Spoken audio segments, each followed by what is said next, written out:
дар мавҷ барномаи иттилоотии хабар.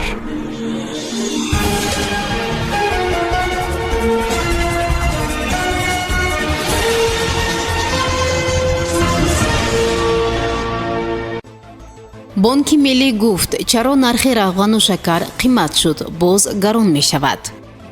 мақомоти тандурустии суғд нақшаш то соли 2021ро гуфт. садамаи мудҳиш 2 нафар ҷобаҷо, 1 нафар дар шифохона фавт диданд.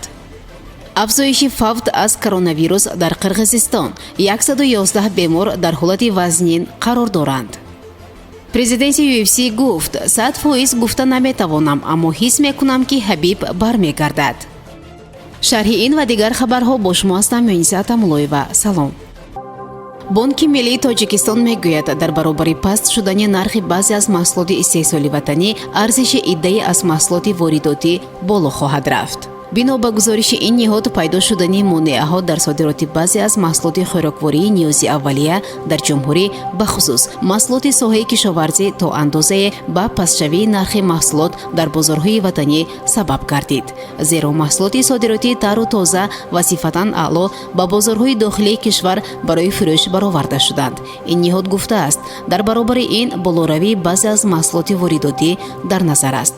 манбаъ мегӯяд, дар 3 моҳаи чорум вобаста ба кам гардидани истеҳсоли молҳои ниёзи аввалия, бахусус маҳсулотҳои равғанӣ, шакар ва болоравии нархи онҳо дар кишварҳои содиркунанда, инчунин афзоиши фишорҳои қурбӣ, эҳтимолияти болоравии сатҳи нархҳо дар бозорҳои кишвар дар назар аст.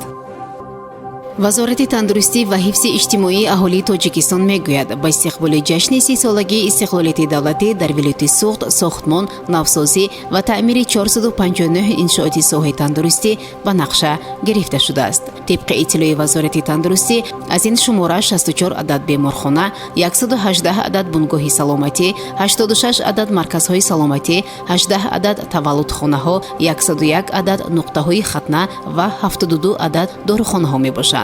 ба гуфтаи масъулини раёсати тандурустии вилояти суғд, соли 2020 сохтмон, навсозӣ ва таъмиру тармими 123 адад иншооти соҳаи тандурустӣ ба итмом расонида мешавад. дар пайи як садамаи нақлиётӣ дар шоҳроҳи Душанбе, Хуҷанд, 3 сарнишини як сабукрав ҷонҳои худро аз даст доданд. ба қавли шоҳидон, ин ҳодиса шаби шанбеи санаи 31 ноябр дар қарибии бозорчаи фурӯши меваи хушки деҳаи Куруд, ки дар канори қисмати роҳи айни изтарафшани шоҳроҳи Душанбе, Хуҷанд фаъолият мекунад, иттифоқ афтодааст. мошини сабукрави Мерседес рақами давлатиаш 4873 РК аз роҳ баромада, аз баландии қариб 700 метр сарозер шуд. ронанда ба гумони ағлаб дар натиҷаи огоҳ набудан аз роҳ ба чунин иштибоҳ роҳ додааст, гуфт яке аз шоҳидон. бино ба манобеи расмӣ, мошини сабукрав ба Идибек Зоҳиров, соли таваллудаш 1967, сокини ноҳияи Синои шаҳри Душанбе тааллуқ дошта, сарнишинони дигар Умеда Комилова, таваллудаш соли 1989, сокини шаҳри Душанбе ва Мубинҷон Каримов, соли таваллудаш 1997, донишҷӯи соли 2-уми факултаи ҳуқуқшиносии донишгоҳи шаҳри Хуҷанд буданд, ки аз шаҳри Душанбе озими шаҳри Хуҷанд буданд. шоҳидон мегӯянд, ронанда ва зани сарнишин дар садама ҷобаҷо ва ҷавони донишҷӯ дар шифохонаи ноҳияи айнӣ ба ҳалокат расиданд.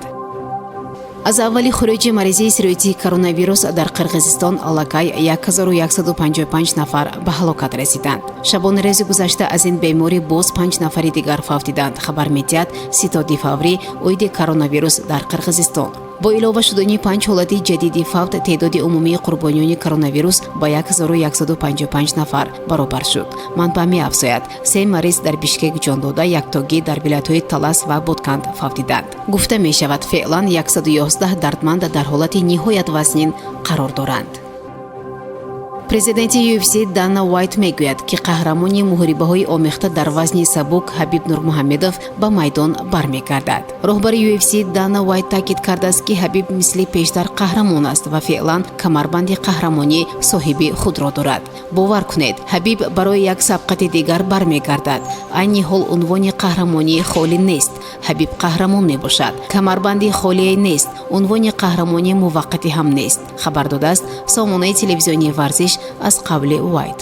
Дана Уайт дар суҳбати дигараш бо расонаҳо таъкид кардааст, ки албатта 100% мутақид нест, ки Ҳабиб Нурмуҳаммедов ба майдон бармегардад, аммо чунин эҳсосро дорад, ки ӯ бармегардад.